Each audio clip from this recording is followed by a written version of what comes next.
आज भगवान नरसिंह के कहते हैं बेटा पहला तू कहता है पिता को नरक में मत डालना। अरे बेटा जिस कुल में जिस वंश में तेरे जैसा बेटा पैदा हो जाए उसकी एक पीढ़ी क्या उसकी तो 21 पीढ़ियां तर जाती है। इसलिए बेटा चिंता न कर, तेरे पिताजी नरक में कभी नहीं जाएंगे। आज हमारा सुंदर सा आशीर्वाद दे करके और भगवान नरसिंह चले जाते हैं। श्री सुखदेव जी महाराज कहते हैं राजा परीक्षित इस प्रकार से मेरे भगवान ने एक बार नरसिंह अवतार भी धारण किया जो कि 14वां अवतार। आज भगवान नरसिंह चले जाते हैं।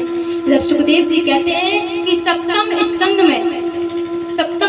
में वर्ण आश्रम धर्म के बारे में बताया गया है कि 4 प्रकार के वर्ण हैं। जिस प्रकार से हमारे 4 प्रकार की जातियां हैं उसी प्रकार से 4 प्रकार के वर्ण हैं।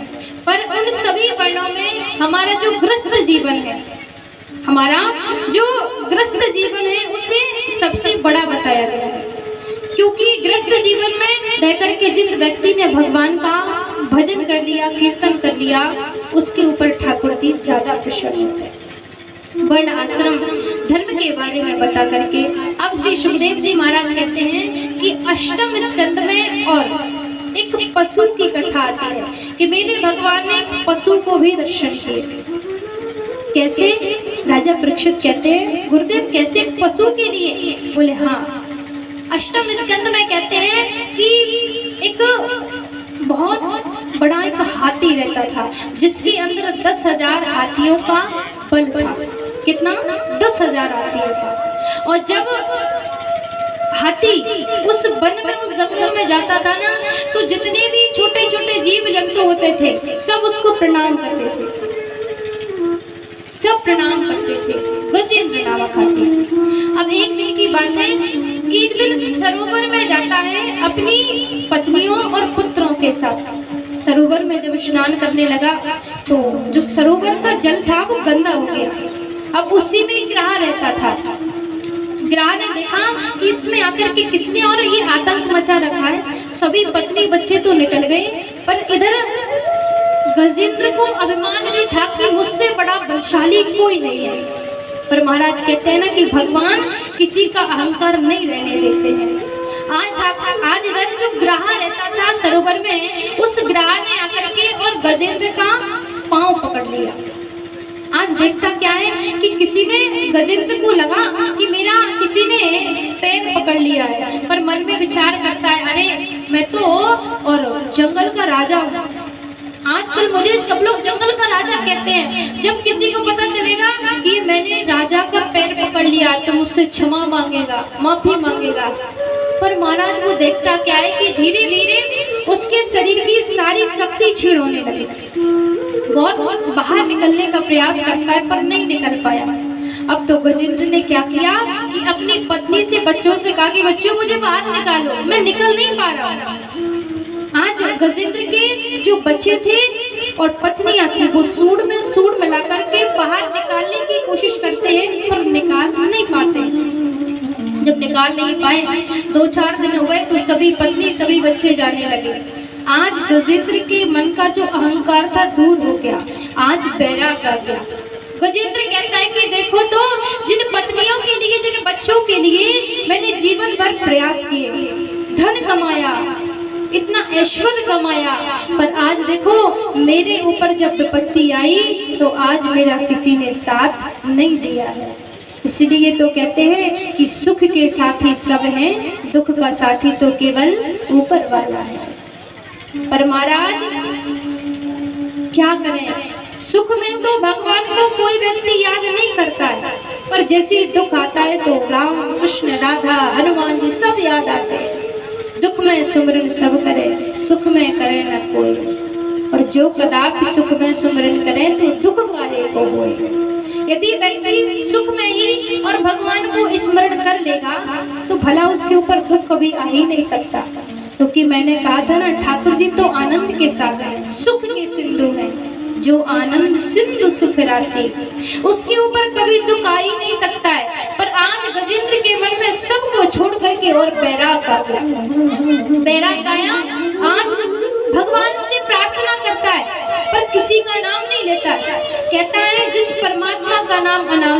वो भगवान आकर के मेरी रक्षा करे। अब आकाश में सभी देवी देवता बैठे हैं, शंकर भगवान बैठे हैं। शंकर भगवान कहते हैं ये मेरा नाम ही नहीं लेता, मैं इसे बचाने क्यों जाऊं? अरे कुछ याद नहीं आता, बब्बा क्या देता, बचाने चला जाता। देवी मैया बैठी है, देवी मैया सोचती है एक बार माँ कह देता, मैं माँ कहती इसको बचाने के लिए चली जाती।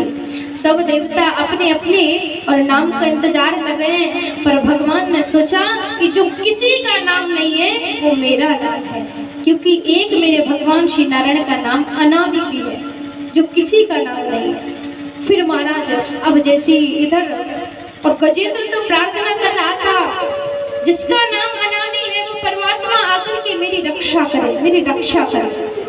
आज भगवान ने गरुड़ से कहा, गरुड़ जल्दी चलो, जल्दी से चल करके और हमें गजेंद्र की रक्षा करनी है।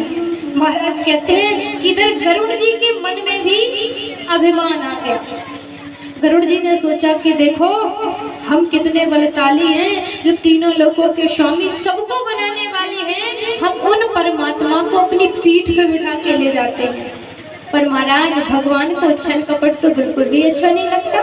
मन में विचार करते हैं जो गजेंद्र के मन में था उसका दूर हो पाया तो गरुड़ जी को हो गया।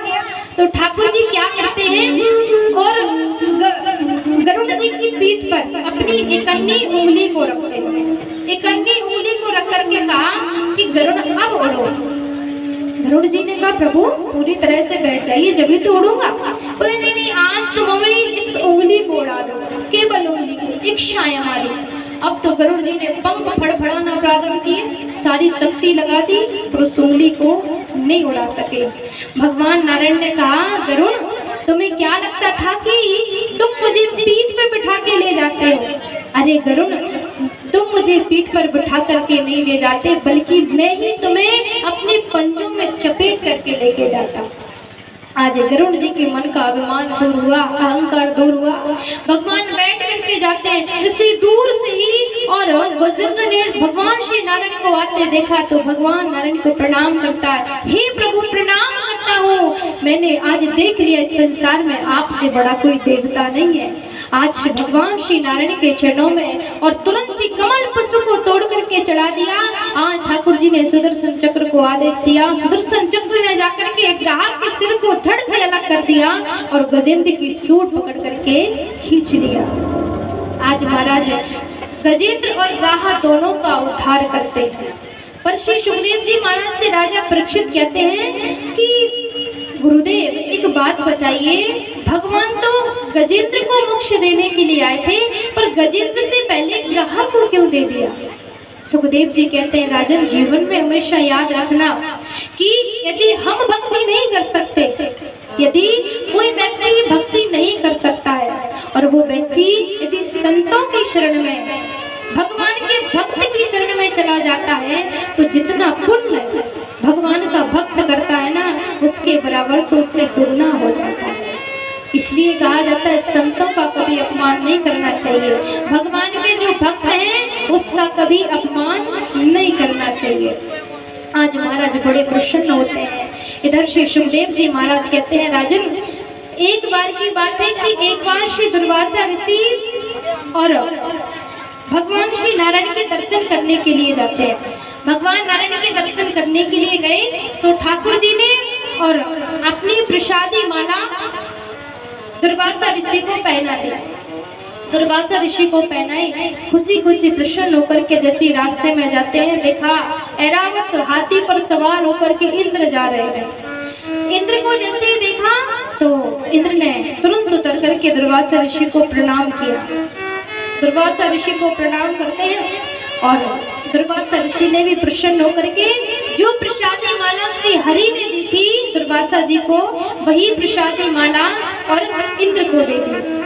अब दुर्वासा ऋषि जैसे गए तो इंद्र को अभिमान हो गया कि बताओ मैं तो स्वर्ग का राजा हूँ, अपनी पहनी हुई माला मुझे पहना दी।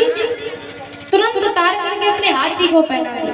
अब हाथी का स्वभाव है कि जो भी चीज लेता है तोड़ मड़ोड़ करके और फेंक देता है। अब जैसे ही तोड़ मड़ोड़ करके फेंका, दुर्वासा ऋषि का पुनः फिर से आना हुआ। देखा कि ये तो वही प्रसादी माला है जो भगवान श्री हरि ने मुझे दी और मैंने इंद्र को दी थी। क्रोधित हो गए। क्रोध में आकर के कहा, वृंदावन बिहारी लाल की